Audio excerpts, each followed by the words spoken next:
Hello everybody and welcome to the latest edition of The Front Page. My name is Lee Mottershead. I'm joined in Racing Post HQ Studios by Chris Cook and Liam Head, and we have tons to talk about, not least the Racing Post weighing room expose that we featured last week and our poll to find out your jump source of the year. We saw some cracking jump sources over the weekend.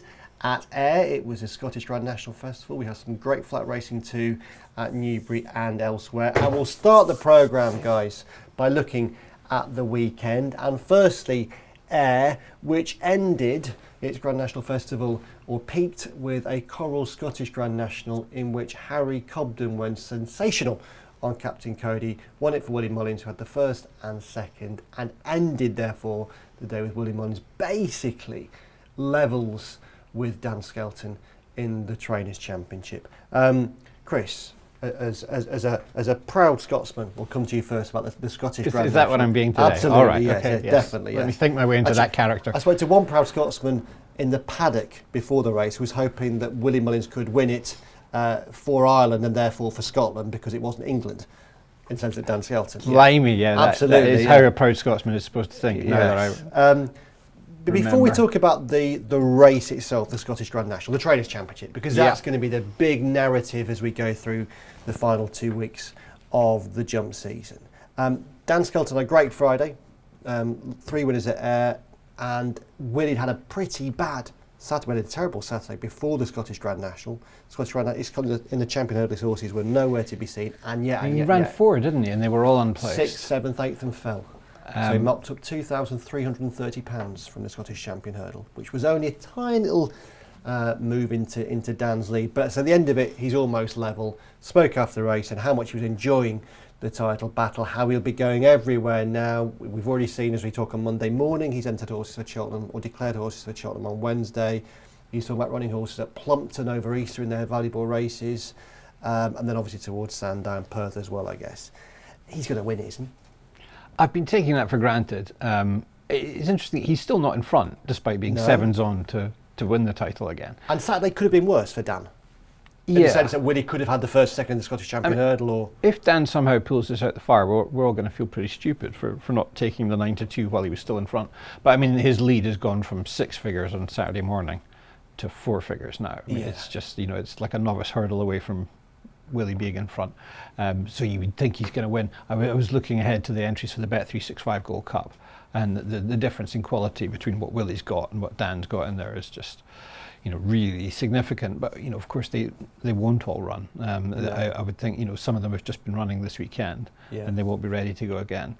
But the winners in the Bet365 Gold Cup again, I don't know if you give any indication about whether he'd bring him back, but I mean the way he won, you'd have to think he's a country mile ahead of where he should be ratings-wise. And that race could suit him as well. I was absolutely shocked to see the way he was able to quicken on that run and at the end of a 4-mile race. Yeah, it was an amazing performance. I'll say a bit more about him in a second. But also on that Bet365 day at Sandown, there's the 3 graded races.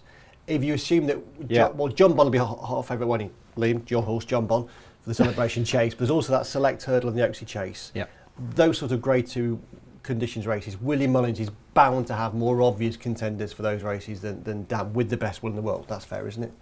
Definitely, yeah. I mean, I don't really see a path to victory for Dan, and plus you get the impression with some of his horses that they've done enough for the year. I mean, he's been campaigning his horses vigorously, as of course you're supposed to, through the whole of the season, and I just don't think he's got much left. Whereas, Willie starts a bit later than most of the big time trainers. He sort of starts winning big time in December, doesn't he? Towards the second half of December, and he's always bearing in mind that he's got to make his team last to Fairyhouse and then Punchestown. So he's got loads of horses that are still ready to run the race of their lives. I would think he's home for all money. Liam, Chris uses that great phrase, path to victory, which I normally associate more with David Dimbleby on election nights on the BBC. That's the gig I'm angling for, yeah. And you'd be great at it too. Thanks, mate. Do you see a path to victory for Dan Skelton, or is he basically doomed? I think, well, considering obviously speaking on Monday, we don't know how he will get on at Warwick today. Obviously he's got a few runners there, but Willie Mullins has obviously got the firepower.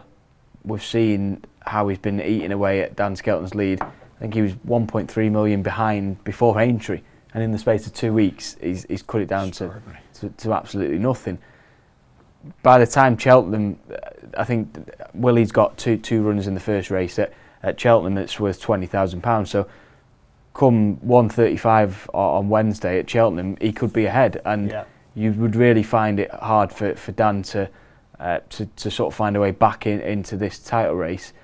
Having said that, he's done so well to sort of keep him at bay for this long, given the fact that he had no runners in the Grand National at Aintree, and things haven't. He had a treble at Ayr on Friday, but Saturday didn't go to plan. But he's been ticking away nicely, and you do have to feel for him because he's had such a tremendous season, and at the end of it, he might not get the title that he's long craved for. But it's enthralling battle between the two of them. Well, and that's a good point in itself. So Willie, after the race on Saturday, was saying how he was pleased that this is giving those final few weeks of the season an extra plot line that he said people always enjoy. He always enjoys championships more when they go to the wire, although I'm sure that's not the situation. The Irish Trainers Championship, I'm sure Gordon Elliott would love it if it was going to the wire, but Willie dominates that so much. But it is great, isn't it, that at tracks like Plumpton next week and at Perth, this will all be boiling on, and it gives those meetings an extra fizz.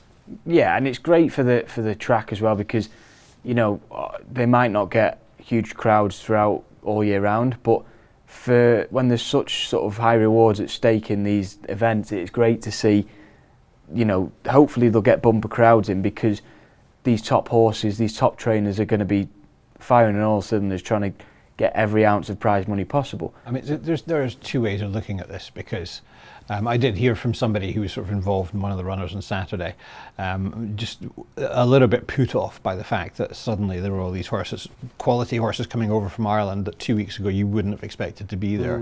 They were going to make it so much harder to get a share of the prize money. And you know, I find myself looking at the form of some of the Willie horses in the Scottish National, fully expecting that I'd be tempted to back at least two of them.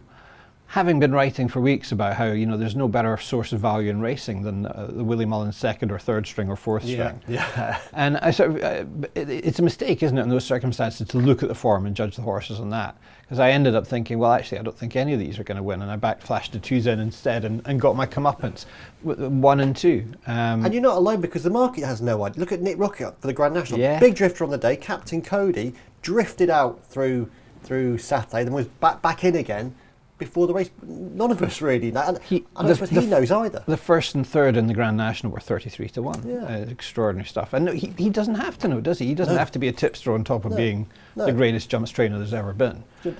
Speaking after the race, we're talking about, I was saying to him, you know, which of these meetings between now and Sandown will you be going to yourself? You know, because you're clearly enjoying this. Just one thing he said that I thought was a really good insight into his mindset. He said, I worry about tomorrow when I wake up in the morning. I just work day by day. I don't work to a week in advance because I find that curtails me. I love this next line. It's easier to change a decision if no one knows what you're thinking of doing. So if you don't tell people what you're planning, you can change your mind, and they don't know you've changed your mind in the first place. And it does sort of sum up how he works, doesn't it? Because we often don't know a week or two out whether Lossiemouth is going to go for a champion hurdle or a Meuse hurdle. You know, he does. And he sort of gets a pass on that, doesn't he? Because everyone goes, well, that's just the way he does it. That's the way he works. Yeah. And I don't think he's doing it to intentionally deny us information. It's just the way that works best for him. Whereas another trainer, you know, having said, you know, this horse is going for such and such a race, feels obliged to turn up even though the ground's gone against them. There you go. Well, I think from the point of view of the spectator of the sport, you like to have an inkling, don't you? It would be difficult if everyone behaved like that. But it works for him, right? It definitely works for him. So did Harry Cobden. Jeez, Liam, that was one hell of a ride. I'd done the big read with him in which I'd eulogised how great he was from the front at Aintree and Cheltenham. He didn't ride from the front on Captain Cody. No, it was a tremendous ride, and it just shows his capabilities of what a top jockey he is. And a brilliant spare ride to pick up on the horse as well. It was very interesting, the instructions he was given before the race by Willie Mullins. Yes. He was told to sort of almost impersonate a female voice. Like a girl. Because obviously the horse has gone so well for Jodie Town in the past. So that brought a bit of humour to the post-race analysis. But brilliant ride, and he really knows when to time things in big races, doesn't he? I thought he'd overdone it for sure. That final fence where yeah. I mean, he didn't quite get it right, did he? No, it was further behind leaving the final fence than when it into the final fence. Yeah. As a punter, that's what you always worry about in that situation. If I had somehow had enough insight to back the blooming horse, I'd have been doing my crunch at that point. You want the jockey to have it won by the last obstacle, don't you? But he still barely tickled him after the final fence, and the response. And in fairness, I mean, he's running down Clark Kent, isn't he? Who's not a fast horse. Yeah. But still, that was amazing. Denying lots of Superman headlines, had that horse gone and won. Chris, it was my first time. You'd have been there loads of times. I've never been before. I went there for 2 days, really enjoyed it. It was a tremendous buzz on Saturday. Loads of young people there as well. For all that we fret about the demographic of horse racing, lots of young people are having a great time on Saturday. But it would be wrong to say the Scottish National was an easy watch this year, because it wasn't. No, there was an awful lot of horses hitting the deck, wasn't there? And then, very sad news that 2 horses did not survive the race. So that was tough. I mean, it did cross my mind afterwards. It's not really a race that I've worried about in terms of its conditions in the past. But you know how people talk about the Grand National, maybe it should be run earlier in the year when you can get softer ground. I think at Aintree they're very well supplied with watering facilities, and they can make it work. It was unusually warm this year.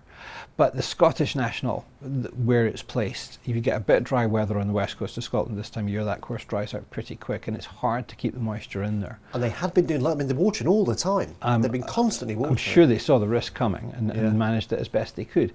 Maybe that's a race that you could move it a little bit earlier and have a better chance of safer conditions. But I mean, obviously the race then as a spectator event becomes so much less attractive. If you're running at the end of February or even in early March, you're not going to get the sort of weather that will drag everyone out from Glasgow. No. But I mean, I'm sure that makes such a difference to that race, having a little bit of slower ground and a bit more give in the ground if you happen to fall on it. Yeah. It's a tight track as well, so that if something falls in front, you're an obvious risk of horses getting brought down. So it worked out badly on Saturday. It was a pity. Yeah. Liam, you were at Newbury for the 2-day trials meeting.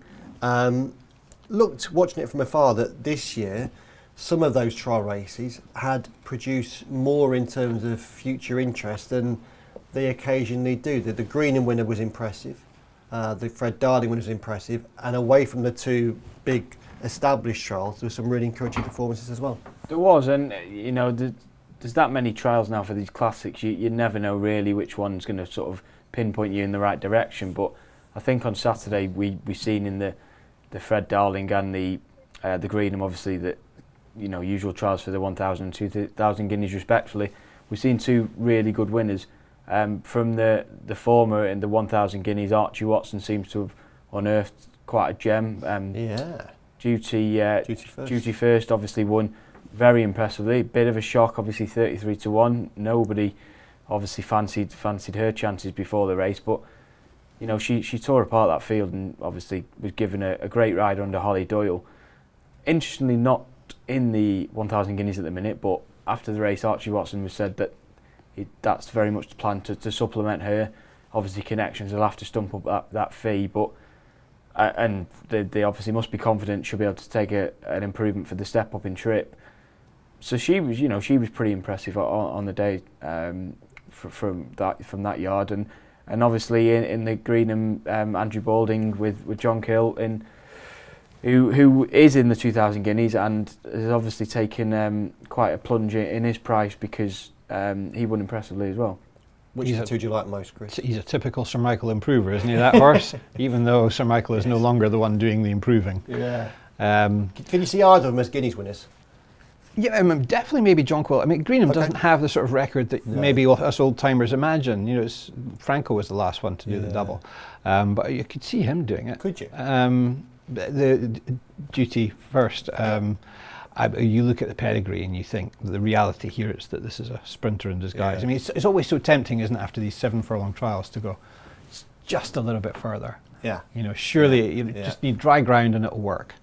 And then so often it doesn't. But of course you've got to have a go. You know, having won the Fred Darling like that, my goodness, you get, is it 2 or 3 weeks full of hope? Yeah, 3 weeks. I think there was an extra week now between. Of course there is, yeah. Usually, You can't buy that experience, you know. No. But I think, you know, sprint races are going to be a good option if that doesn't work out. Gethin was impressive on Yeah. Friday. Derby horse? For Owen Burrows, certainly that's very much the plan that Owen was speaking after the race. I mean, he's been nothing but impressive in his 2 starts. He obviously won at Nottingham, I think, last year on quite heavy ground. It's heavy, yeah. So to go and put in that performance at the complete other end of the spectrum on lightning quick ground just shows you the versatility he's got and how much he can improve. Owen Burrows is such a shrewd trainer, so why not go for the Derby? Yeah. He still looked like a horse who was learning the job, didn't he? Yeah. You know, he found himself in front and he was sort of having a look around. Yeah. He's exciting, and I mean, I think he comes from a stable that is still a little bit unexposed. You know, people haven't quite latched on to how good Owen is, and the access to the material that he's got as well. He is getting some good horses to play with. And not purely Shadwell horses either. There was that No. time when he was so associated with Shadwell, but these days he's getting lots of good horses from elsewhere. Charlie Appleby is someone who only trains for one operation, Godolphin, and Chris, you referenced in the Cook review today that his Newbury runners didn't necessarily give you confidence. It's small sample stuff, right? We're basically talking about 3 horses that ran in the group races at Newbury on Saturday. But it's not like they drifted, you know, they all started between 2 to 1 and 11 to 4. And they were all unplaced. So it's just a straw in the wind as we go into the Craven meeting. But that's not what I was expecting to see anyway. And I think, you know, at least for day one, you're approaching his horses with caution as a punter, waiting to see what happens. You know, maybe it means nothing. But at this time of year, because, you know, inevitably some stables are going to be more forward than others, that's the kind of clue that you're looking for, isn't it? On the other side of that Liam, great Saturday for Lambourne. It was, yeah. Your adopted home. Yeah. And a big week for Lambourne too, coming forward. Yeah, no, it was great to see. I think reference to one of our colleagues, you know, during the day on Saturday, that every horse that won on Saturday, the 7 races, was locally trained. Obviously, Andrew Balding, 4-timer, incredible 4-timer. But, you know, the likes of William Muir and Chris Grassick got a nice winner. Jonathan Portman had a great winner as well. And then on Friday as well, like we touched on Owen Burrows, Richard Hughes and Clive Cox both won. So, and Archie Watson, of course, won one of the big trials races. So, fantastic time for the village at the minute. And an important week, we've got the Lambourne Open Day on Friday, Good Friday. It's a tremendous event if you've not been to it before. I think there's 21 racing stables. It's completely open the doors up to the public, and you can get up close and personal with these equine stars and these top trainers. And it's just a day for the family. Obviously, it unfortunately had to be cancelled last year due to the weather. Hopefully that won't be the case this year, given the dry spell we've had. But you know, it's a day for the family. Everyone comes out in the numbers. They get up to 10,000 people. And they also have afternoon activities on with the likes of AP McCoy, Nico de Boinville, all get involved in all the fun. So it is a really great day. Yeah, absolutely. If you've not been for, or if you have been for, go again, because it is a great day. That was part 1 of the front page. When we come back, we'll be looking at our expose into the shocking state of some British weighing rooms.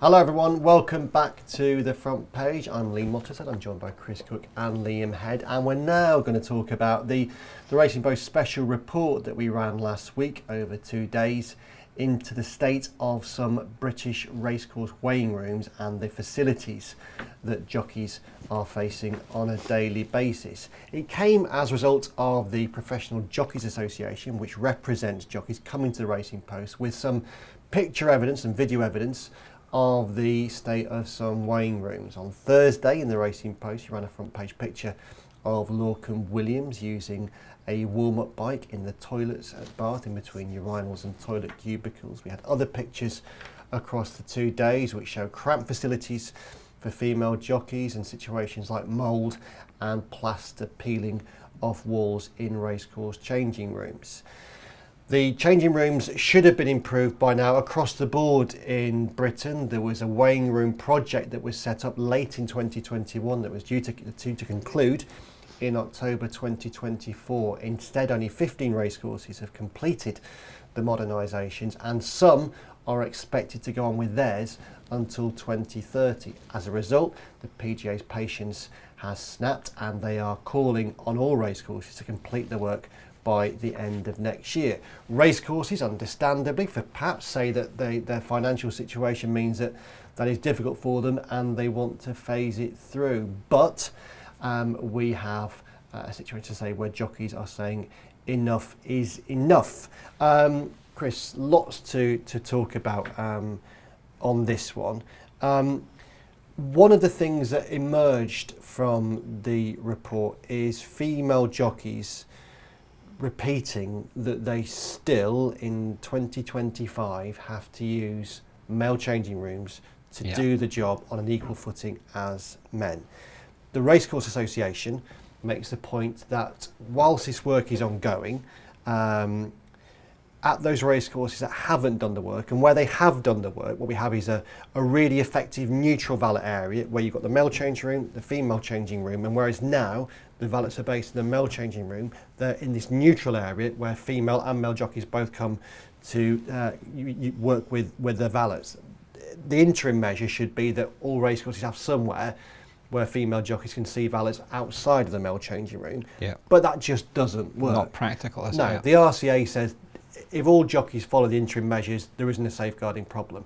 But the interim measures don't work. Female jockeys have told us that, because if you're in a situation at a racecourse that has, Hayley Turner referenced one that has a bell, where the female jockeys are supposed to ring the bell for the valet to then come out to see them. But she makes the point that if the valet's got loads of male jockeys to look after and one female jockey, they can't expect him to come out. It's all a bit sort of 19th century drawing room, isn't it? A little tinkle on the bell and your man comes to help you. Exactly that. So that's a rotten situation, and it's still the case that even now in 2025, after Rachel Blackmore, Holly Doyle, Hayley Turner, the growth of female jockeys as real racing stars, that lots of female jockeys have to cope with cramped facilities, really tiny broom cupboard like rooms that are in a state that isn't as good as the male facilities. Hayley referenced that Lingfield, their changing room has a drainage smell that Lingfield has been unable to fix. So you're working in there when you're smelling that was up there with the top 3 most horrifying details in this sort of 2-day expose, wasn't it? I mean, and you can bet that if that sort of drainage problem was existing underneath the owners and trainers' facilities, they'd have found a way to fix it by now. The same with mould. Yeah. If a racecourse has mould in a public-facing area, it would surely get it fixed. In a weighing room, doesn't get it fixed. So, I mean, what we're seeing here is a kind of clash between the way racing presents itself in public and the way things really are in private. We talk about making the jockeys the star. Yeah. They're the ones who are going to help bring in a new audience for the sport. But realistically, it doesn't appear that we're treating them like professional athletes, never mind stars. And we also talk at great length about how racing is the one sport where men and women compete on equal terms, and clearly women are working at a significant disadvantage in terms of the facilities that are available to them. It's a hangover from the days that I remember sort of 40 or 50 years ago when it was basically all blokes, and there were just a few women trying to get into the game, and they were toiling with broom cupboards and a caravan or literally whatever could be cobbled together as an available space for them, and the situation has only improved slowly and by increments. And it's still a long way short of equality, isn't it? I can't help feeling that the situation jockeys face is it's like a 300-year culture in the making, isn't it? They've always been at the bottom of the power structure in horse racing. Owners matter enormously. Trainers also very powerful, and jockeys, are expected to be grateful for everything they get. And it's taking us a long time to get to the point where they're going to be treated seriously, as they should, as they deserve. It's very interesting to see some jockeys putting their names to quite significant critical quotes in your articles, because that hasn't been the way. No. Even quite well-established jockeys have been very cheery about doing anything that might be seen as rocking the boat in the past. So I'm glad to see them speaking up in their own cause, because they do deserve better. Yeah, they do. Liam, you race a lot. You talk to racecourses, and it is the case that they do face severe financial pressures. Affordability checks have had a big impact on them. Things like national insurance rises are a significant factor. You've got jumps tracks with small fields that's impacting their media rights payment. So lots of reasons, and also you've got tracks with peculiar issues like Kelso with its historic listed building that can't easily be touched. But in a wider sense, one of the points I've made today in the column is that if you have a set amount of money to spend, which a lot of racecourses are clearly in that position, ultimately it's about deciding where your priorities lies in terms of where you spend the money.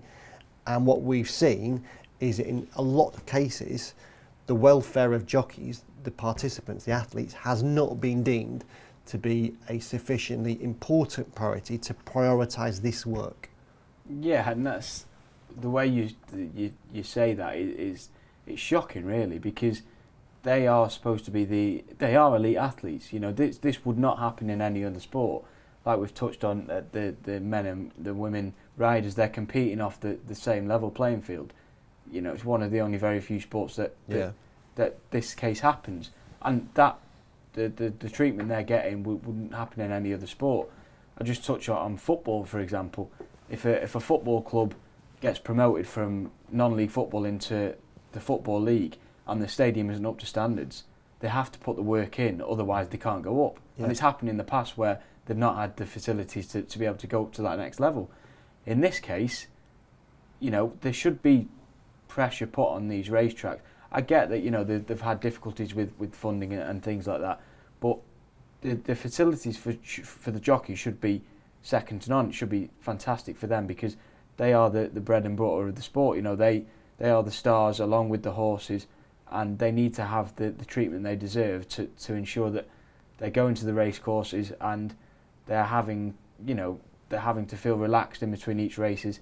I mean, the picture we've seen of Lorcan Williams on the front of the Racing Post the other day, you don't even have to read into too much. You look at the picture, tells 1,000 words, doesn't it? Absolutely. I mean, for a random person, you could bring that newspaper and show it to anyone who doesn't watch horse racing, and it tells a story. And it's shocking, because this is a professional sport with elite athletes, and they are getting that sort of treatment. And like you said, it's not just that picture. I mean, Tom Marquand spoke to one of our colleagues about how it's not just that picture that's the issue. There's obviously mould, there's space issues, and the treatment between men and women in the space in the changing room. So something needs to happen, and it is reassuring, like Chris said, that more jockeys are speaking up about it, because the more people talk about it, then the more likely these things have to happen. And I thought it was a very interesting point in your article today. There's money available. Okay, it's not free money; it comes in the form of a loan. Yeah. But it's a loan on very repayable terms. Yes. Over a long period of time. I think 10 years was it? Yeah, that is Bank of England base rates. And yet, only was it 12 million has been taken out of an available 40 million? No, worse than that. So the levy board has put forward £20 million of loan funding for this particular project. £12.5 million of that came from the levy board's own funds. Right. And the levy board had to borrow £7.5 million from the Racing Foundation to take it to 20 million, because it had been advised that there will be significant desire to use it. And yet, only 4 racecourses have utilised that loan funding. So only £1.6 million of the £20 million has been used.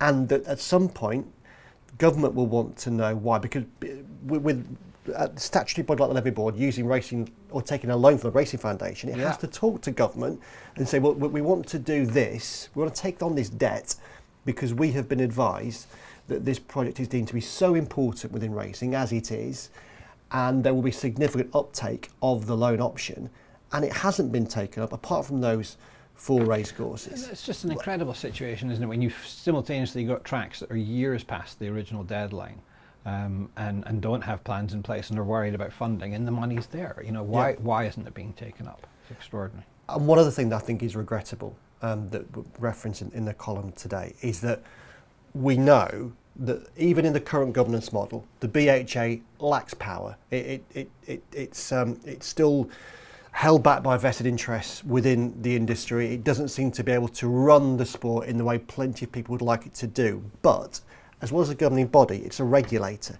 And where a regulator does have the power to regulate, the BHA has significant regulatory powers. It uses those in terms of licensing participants, but also has at its disposal the power to license racecourses. And what we've seen here is, again, frustration from the participants, from jockeys, that while they have to jump through a lot of hoops to get and maintain their licenses, they look at racecourses and say, well, look, the BHA, you regulate racecourses. They haven't ticked this box. Well, not ticked this box. They haven't met this standard that they're supposed to met in terms of racecourse weighing rooms. Some will be very late, and yet you're still giving them fixtures. So that, for me, is a disappointment. The BHA has been too meek in regulating racecourses, certainly relative to the confidence with which it regulates participants. And you're left with a clear impression, aren't you, that racecourses, while they say, well, we're willing to invest in this, but we're going to do it on our own terms. We're going to do other things that we think are more important right now, and we'll get to that one day. It's a disappointing attitude. I mean, I as a kid, I was given a copy of a book called Bedside Racing by Willie Carson. Right. It was published in 1982. And I clearly remember a lot of the complaints that are being made now were being made then about the inadequacy of the facilities. So the British economy not in a brilliant space right now, but since 1982, there have definitely been points when things were going well and racing was awash with money. Unfortunately, we failed to mend the roof while the sun was shining. And now we're left dealing with this problem that should have been dealt with decades ago, whilst money is short. No one to blame but ourselves.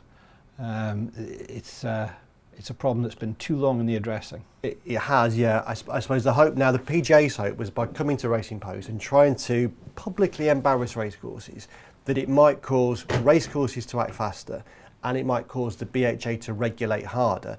I guess very quickly we've had some positivity in that Bangor have changed their situation, whereby they put up a marquee with bikes in there. There will then be a porter cabin for bikes until they do their proper modernisation work. So that is the hope, that by really bringing this to a different level in terms of public exposure, that something might happen. Well, there's always hope, eh?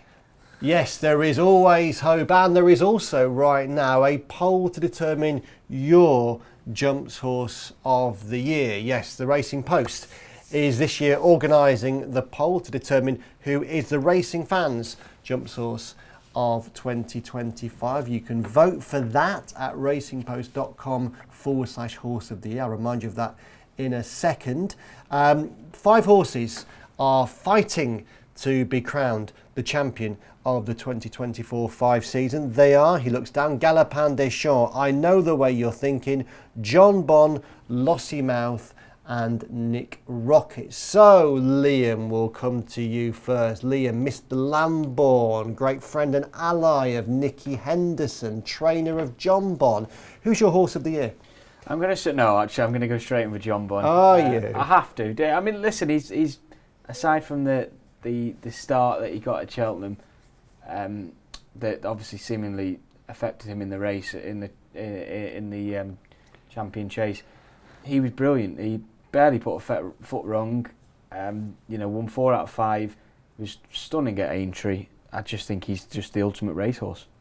Okay, so just like the Eurovision Song Contest, Chris, tactical voting from Mr. Head, voting for his friend and neighbour. No, I think he really believed that. Do you think so? Yeah, okay. And to be fair, John, but aside from, you said he didn't put his foot wrong, he did put his feet wrong at that fence at Cheltenham, which was the problem. Yeah. But a very solid horse, very high-class horse, only ever loses when he runs at Cheltenham, and sometimes he wins there too. Does he deserve to be Horse of the Year?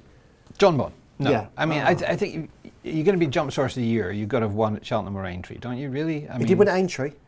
Yeah. But he didn't win at Cheltenham. I was thinking of the Grand National. You've got to win at Cheltenham right, or the Grand National. Okay, so winning the Merton Novice Hurdle isn't enough. I'm making up the rules as I go along. That's fine, you're allowed. So I think only 2 in the list actually won at Cheltenham. Yes, so Galopin didn't. I know the way you're thinking did. John Bond didn't. Lossy Mouth did, albeit not in the race. So Not in the race he should have been in. Yeah. So it's got to be another way you're thinking. I mean, apart from the fact that the others have issues. Yeah. He was a really impressive Gold Cup winner. He's beaten a really impressive dual Gold Cup winner. Yeah. He's a proper horse. You could worry about the fact that he's a sort of one racehorse this season, isn't he? The rest of his season was kind of building up gradually towards that amazing performance. But it was an amazing performance, and I think long after the rest of the season might have faded away, that's the thing that we'll still remember. Yeah, I'm inclined to agree with you. I mean, Galopin Des Champs was amazing at Leopardstown twice over the winter, but maybe because he was so amazing at Leopardstown twice, he was a bit less amazing at Cheltenham. Yep. And I agree with that. I think the Gold Cup is the holy grail. That's the day you really have to deliver if you're that sort of horse.